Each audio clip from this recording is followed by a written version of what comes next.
Assalamualaikum warahmatullahi wabarakatuh. Perkenalkan, nama saya Genta Ramadan, NIM 19060091, Prodi Ekonomi Pembangunan FE UNP. Jadi, saya akan mempresentasikan tugas pertemuan 14 yang berjudul Teori Dualistik. Yang pertama ada dualisme masyarakat. J.H. Boyke, ahli ekonomi Belanda, adalah seorang pelopor yang mengembangkan teori tersendiri yang hanya cocok untuk diterapkan di negara terbelakang. Teori tentang dualisme masyarakat merupakan teori umum pembangunan masyarakat. Pembangunan ekonomi negara terbelakang yang terutama didasarkan pada hasil kajian terhadap perekonomian Indonesia. Makna Dr. Boyke berpendapat bahwa dalam arti ekonomi masyarakat memiliki tiga arti, yaitu semangat sosial, bentuk organisasi, dan teknik yang mendominannya. Saling ketergantungan antara ketiga ciri tersebut, sistem sosial, masyarakat dualistik atau majemuk, yaitu masyarakat yang memiliki sekaligus dua sistem sosial atau lebih. Boyke menggunakan istilah masyarakat dualistik atau masyarakat yang menunjukkan ciri-ciri terdiri dari di tengah sistem sosial yang sinkron dan telah dewasa. Masyarakat dualistik ditandai oleh adanya sistem barat impor yang lebih maju atau sistem pertanian prakapitalis pribumi. Ciri-ciri masyarakat dualistik ekonomi timur. Ada dua ciri absolut sektor timur perekonomian dualistik yang membedakan dari masyarakat barat. Kebutuhan masyarakat timur adalah terbatas. Orang merasa puas jika kebutuhan-kebutuhan mendesak mereka terpenuhi. Rakyat lebih banyak terpengaruh oleh kebutuhan sosial daripada kebutuhan ekonomi. Barang lebih diukur menurut nilai presentasinya dari nilai kegunaan, karena tidak mengejutkan bahwa ekonomi timur ditandai oleh kurva penawaran usaha dan pengambilan risiko yang miring ke belakang. Tidak dapat diterapkan teori barat.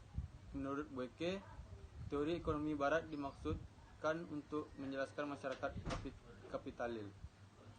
Sedangkan masyarakat timur adalah prakapitalistik, karena ekonomi timur mempunyai ciri-ciri dualistik. Maka setiap usaha untuk mengembangkan pertanian prakapitalistik mereka dengan mengikuti garis barat akan tidak hanya gagal tetapi mungkin juga menyebabkan kemunduran. Di negara terbelakang, keinginan dan daya beli yang terbatas telah menghambat seluruh pembangunan ekonomi. Yang kedua, ada penilaian kritis. Teori Boyke mengenai pembangunan dualistik sangat dikecam Profesor Benjamin Hingis atas dasar. Yang pertama, ada keinginan tidak terbatas. Pendapat Boyke bahwa rakyat ekonomi terbelakang mempunyai keinginan yang terbatas atau kurva penawaran usaha dan pengambilan risiko yang miring ke belakang tidak didukung oleh pengalaman Indonesia tersendiri. Yang kedua, buruh lepas bukan tidak terorganisasi. Ciri-ciri yang dikemukakan Boyke mengenai buruh lepas timur sebagai tak terorganisasi, parif dan diam adalah tidak konsisten dengan tumbuh kuatnya buruh terorganisasi di Indonesia. Yang ketiga, buruh timur bukan tidak mobil. Tidak mungkin menerima pandangan Boyke bahwa rakyat pada ekonomi timur dengan untuk meninggalkan desa mereka. Kenyataannya, kehidupan kota selalu menyebabkan migrasi dari wilayah pedesaan. Yang keempat, tidak khas ekonomi terbelakang. Boyke menganggap teori dualistik hanya untuk ekonomi timur, walaupun dia sendiri mengakui bahwa dualisme sosial juga harus hadir di dalam perekonomian terbelakang Afrika dan Amerika. Tetapi ini tidak khas wilayah terbelakang. Yang kelima, dapat diterapkan pada masyarakat barat. Berbagai ciri khas masyarakat timur yang digambarkan oleh Boyke menurut Inggris dapat juga dikenakan pada masyarakat barat.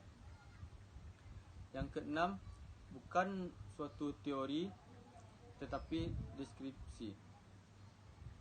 Dr. Boyke tidak berhasil menciptakan suatu teori sosial ekonomi yang khusus bagi ekonomi terbelakang.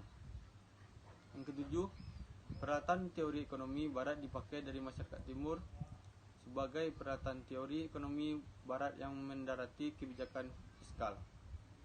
Yang kedelapan, tidak memberikan pemecahan terhadap masalah pengangguran. Bualirnya, Boyke lebih banyak memusatkan diri pada aspek sosial budaya ketimbang aspek ekonomi.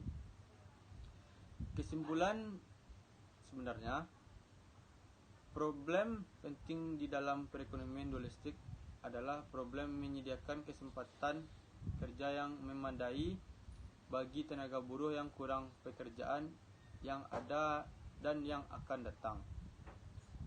Yang ketiga, ada dualisme teknologi. Sebagai alternatif dualisme sosial, Boyke, Profesor Hinggiz membangun teori dualisme teknologi. Teori Hinggiz mengenai dualisme teknologi mengusulkan problem faktor sebagai perbincangan oleh Kaus dan dikaitkan dengan keterbatasan kesempatan kerja produktif yang ditemui kedua sektor dalam perekonomian terbelakang tersebut sebagai akibat tidak sempurnanya pasar, perbedaan kekayaan faktor dan perbedaan fungsi produksi.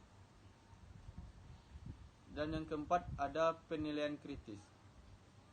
Dualisme teknologi nampak lebih unggul daripada dualisme sosial. Boyke ialah realistis karena dualisme teknologi memperhatikan bagaimana pengaruh tersembunyi secara berlangsung-langsung timbul di sektor pedesaan masyarakat dualistik. Yang keempat, ada kekurangan. Yang pertama, koefisien tidak tetap di sektor meluri adalah tidak benar mengasumsikan koefisien teknik tetap di sektor industri tanpa pembuktian empiris. Yang kedua, ada faktor ketergantungan pada kekayaan faktor. Teori ini menunjukkan bahwa mengapa kekayaan faktor dan perbedaan fungsi produksi menyebabkan kenaikan pengangguran tersembunyi di sektor pedesaan. Yang ketiga, ada mengabulkan faktor kelembagaan. Lebih dari itu, ada beberapa faktor kelembagaan dan kejiwaan yang juga mempengaruhi proporsi faktor dan namun diabaikan oleh Hinggiz. Yang keempat, mengabaikan pengangguran teknik menyerap buruh. Profesor pada modal perlu digunakan di sektor industri, sama sekali mengabaikan penggunaan teknik lain yang menyerap buruh. Dan yang terakhir, besarnya sifat pengangguran tersembunyi tidak jelas. Hinggiz tidak menjelaskan sifat pengangguran tersembunyi di sektor pedesaan dan penawaran buruh yang terlebih di sektor industri. Jadi itulah presentasi yang saya bisa sampaikan. Sekian, ada kesalahan atau kekurangan, mohon maaf. Assalamualaikum warahmatullahi wabarakatuh.